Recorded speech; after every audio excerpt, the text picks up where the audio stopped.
And we're recording. So today is May 29th, time for us to start our Christmas shopping. It is 6:04 p.m. and this is group 6. Is that what we are? Wednesdays after 5 p.m. And this is the first conversation of many. So today we're going to be talking about the different approaches of studying leadership and which makes the most sense to us. So first I'll ask for volunteers because, like I said, I have a tendency to talk. So anyone want to kick off and talk about what made the most sense to them? Okay, I'll start because I'm super nervous. So I thought that the two that made the most sense to me is the authoritarian and democratic. Like a kind of like if you can be in between those two, that would be ideal to me. Because sometimes you have to be a little stern and be a little democratic, like encouraging others and getting your I wrote a few things down, like they mentioned in the lecture, the first video where they mentioned the quote, all of like borrowing brains and two heads are better than one. I feel like collective collective ideas can help things move forward, and it keeps up the morale and things of that sort. Well, I can bounce off of that really quick. Yeah, so I think the Democratic made most sense to me in terms of what I think would do well, if that makes sense. When I was reading about the laissez-faire one, I was kind of like, this seems like the type of leadership that would be required when it comes to something creative, like in a creative approach to things. I'm a very creative person. All through school, I was taking a lot of, I forgot to time myself, sorry. I was taking a lot of artsy classes. I was also did musical theater growing up, and then later into my career, I'm just like straight creative. So I figured that kind of hands-off approach where the leader's kind of letting you do whatever, but they're there if you need them. I thought that was really good for creative thinking, which then tied into the later chapters. In chapter 4, they were talking about being a creative leader and how you don't necessarily, a lot of people think there's really creative people or you're just not creative at all. And that's not the case because we can all have a creative way of thinking. So yeah, that goes back to like the laissez-faire type thing. And I thought something interesting I did write down is that it was saying that creative people share three characteristics. They're hardworking and persevering. They're independent and nonconformist in their thinking, and they're comfortable with complexity and ambiguity. I also remember reading that we're okay with failure. We kind of get comfortable with that. We know it happens, it can come, and it's going to be okay. We can still persevere and keep trying. And so I think that's where the laissez-faire leadership kind of is important, because it kind of lets you be on your own, be free, be the independent thinker that you are, but also being there for your followers when they just need you for a question or guidance or whatever the case may be. So do you think it takes a certain type of employee or a certain type of, well, I said the magical E word, a certain type of follower for you to be a laissez-faire type of leader? So, do we have new joiners who are brand new followers with the laissez-faire manager or leadership type? Do those contrast at all? Do you see that new follower being set up for failure if they're not mature enough to handle it? Maybe, possibly. I don't know if I want to say failure, but I definitely think growth can be very present in that, because for the people who need someone to tell them what to do, where to go, how to do it, all that type of stuff, kind of learning for yourself, there's a beauty in that. There's growth in that, definitely. And that doesn't mean someone's going to like that way, really, but I definitely think there's growth in that for being a new follower to whatever that leadership may be. There's definitely, you can learn about yourself, you can learn about your peers, and you can learn about the leadership that you like or you're not very comfortable with. Are there anyone against laissez-faire leadership? No, I wouldn't say against, but I do have, like, when I think of laissez-faire leadership, I think of a past boss, and he was like very just relaxed. And there were employees that, like I said, the E word, like you said, he just made people not feel like super welcoming. So I like an experience, like I had friend that became friends, that was a coworker, and he included everybody, including me and other people. And she was like, oh, I wasn't even on the email list. Like, he didn't even include me. Like, he like totally forgot about her. So like when I think of like leaders like that, I think of an example like that, and I just felt really bad because like he was so hands off that he kind of like was forgetful. I mean, everybody's different, but I just had an example like that. Do, Yeah, do, I think, oh, go ahead. do you think that that type of leader is actually working their way out of a job? Out of it? Yeah. What do you mean? Yeah, so when I think about laissez-faire leadership, I think about it's go do what, here are the tasks you need to do. Don't bother me unless there's an issue. And it's kind of it's kind of like an inclusion of path goal, right? It's here's what's expected of followers, go off and do, and then I'm going to sit back and kind of reap the benefits. And what could happen with that type of approach is senior leadership could come down and say, all right, we have this team of 6 people here, they're working great. The leader is kind of a hands-off approach. What type of value is that leader providing to the organization? Yeah, I feel like it creates, well, because I feel like there's a lot of lack of communication with that. I mean, that's what I've experienced. So like you said, like, okay, you go do this, and there's a bunch of guidelines, but I feel like people aren't comfortable to be like, oh, can I ask you about this or this? Because he's already like, oh, gave you the guidelines, go do your thing, you know? Right. So I feel like it really lacks communication in that area. I think, and you brought up a good point about communication, because that is like the key thing, especially with the laissez-faire, because I remember in the chapter they were talking about how what you experienced with your boss, I think that's what you were saying, yeah. Having that just like, I'm checked out mentally, like I'm here, but like not really helping, I don't really care.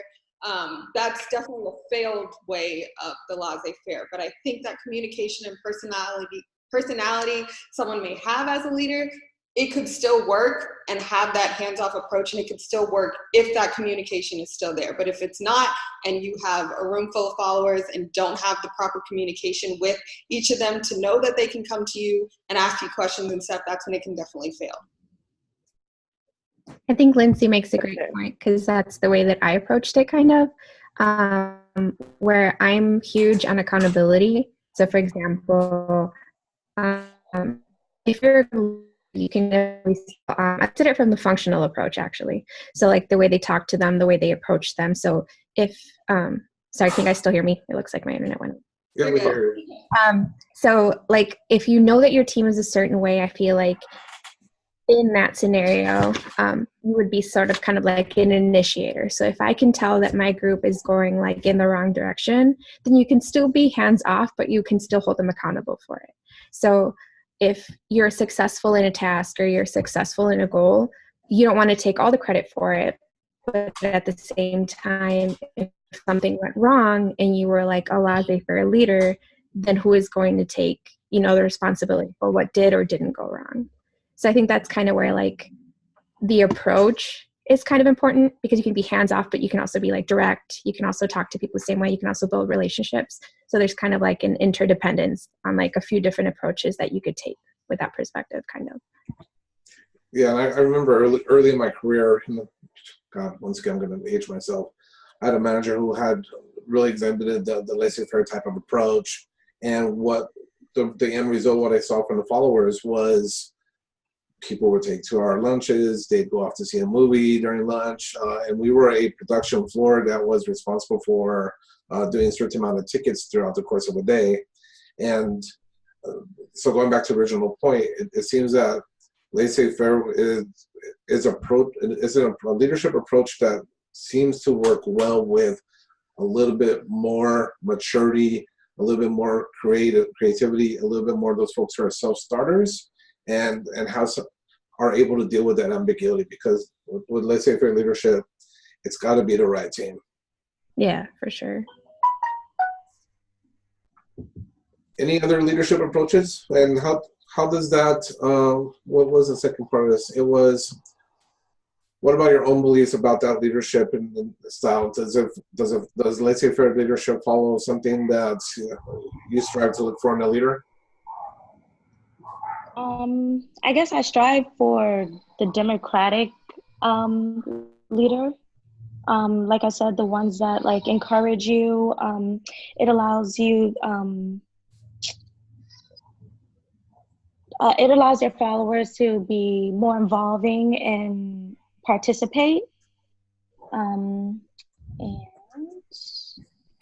it says it provides the followers to believe that they can contribute and improve.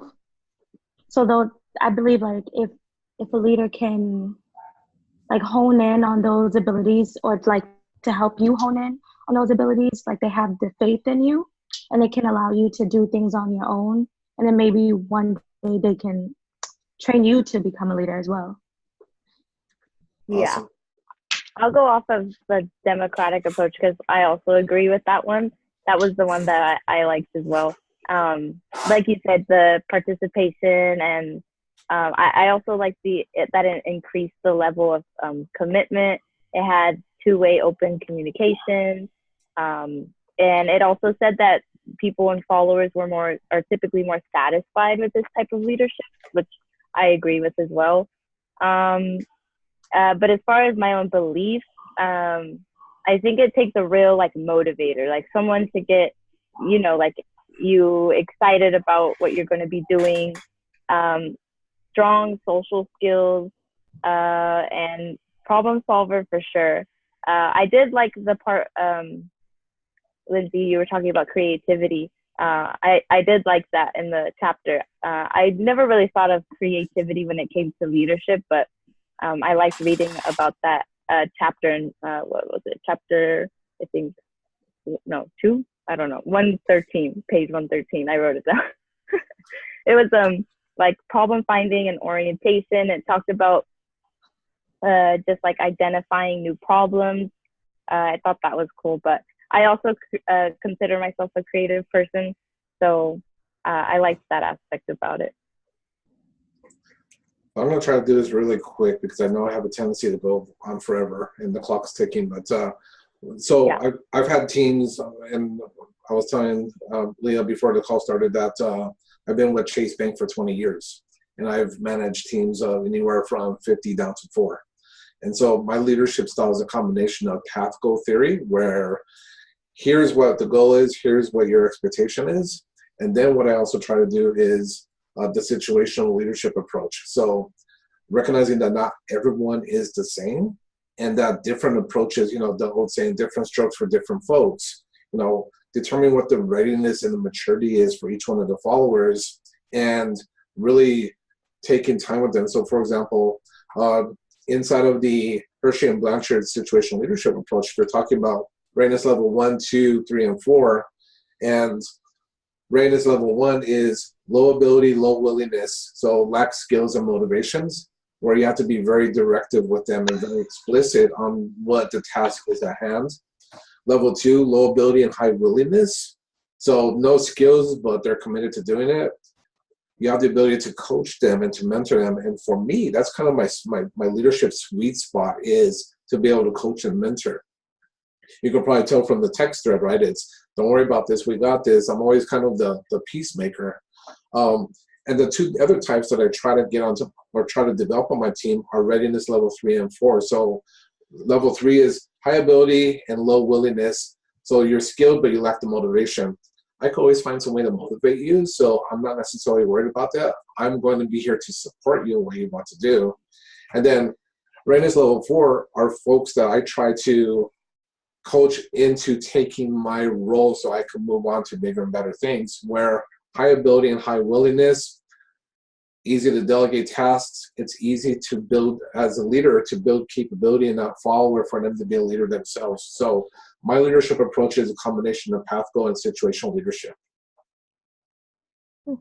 I picked democratic as well because I'm going to try and put this in really quick, because the way I thought about it is kind of like a parent-child relationship, where I want my leader to instruct me and guide me as to what I'm doing. But I also want to define the line to let them know that I'm following them and I'm not trying to, like some level of insubordination at some point. So I think democratic leadership was definitely the one for me. And you brought up a good point about the parent-child thing, because I thought, like Justine was saying, how that tends to be more of a popular one that people like, because I feel like there's comfort in the democratic approach, of someone helping you, someone being there for you and guiding you, as opposed to being uncomfortable with someone just like telling you it's like this, no ifs, ands, or buts about it, or just having that hands-off approach. Those are kind of uncomfortable for people. So yeah, that was a really good point about the parent-child thing, because it very much is a comforting type leadership role. Yeah, that's why I was saying like the two, authoritarian and democratic, it should like kind of work together. Because then sometimes if you can get too like lazed with your maybe employees, they may not know how to like turn off certain aspects of their relationship. So maybe the authoritarian is not as bad as it sounds. Yeah. So when I talk about path goal approach to leadership, does that sound like it's more authoritarian, or does it sound like it's more directive? Because in my mind, when I think about path goal, it's always here's where we're trying to get to, here are some suggestions on how to get there, and let me know if we run into any obstacles so I could be the bulldozer. I use the bulldozer analogy all the time because I'm always trying to knock down walls and knock down obstacles and let people go do their job. But when I described it, does it sound like it's very authoritarian, or yeah, I guess that's a question, because it's making me rethinking now that everyone's talking democratic. I think that the way you described it leaves some room for independence. So you're motivating people, but you're not necessarily saying this is the only way to do it and this is how I expect you to do it. You're kind of saying, this is the goal that I would like to work towards. These are some strategies I have for you. This would be an awesome way to do it. But if you have other ideas, I'm open to it as well. So I think it's not so authoritarian so much. And that's where I overlay that situational leadership model on top of it, because like I said, if I have someone who is high willingness and high capability, hey, go figure it out. This is what we have to do. How you get there, it's up to you.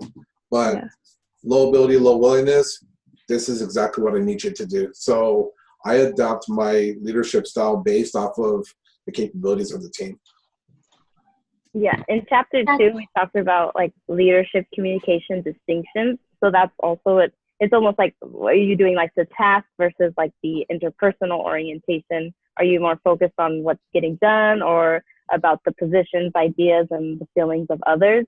So that made me think of like with the task, like you're almost like authoritarian, but yeah, that's just my idea.